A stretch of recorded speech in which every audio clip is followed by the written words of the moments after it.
Hi guys, അങ്ങനെ കുറേ നാൾക്ക് ശേഷം ഞാൻ വന്നിരിക്കുകയാണ് ഗൈസ്. അപ്പോൾ ഇന്ന് നമ്മൾ പോകാൻ പോകുന്നത് പപ്പനോട് കട വരെയാണ്. അപ്പോൾ നമുക്ക് ഗെറ്റ് റെഡി ചെയ്യാം.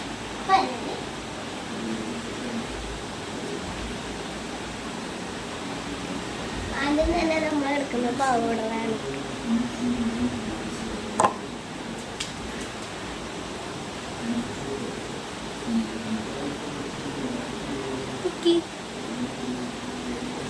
നമുക്ക് ലിപ്സ്റ്റിക്ക് ഇച്ചിരിക്കാം.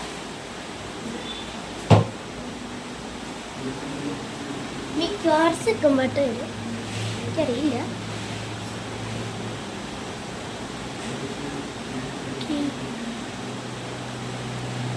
സ്പ്രേ കൂടെ അടിച്ചിട്ട് നോക്കി നിർത്താം.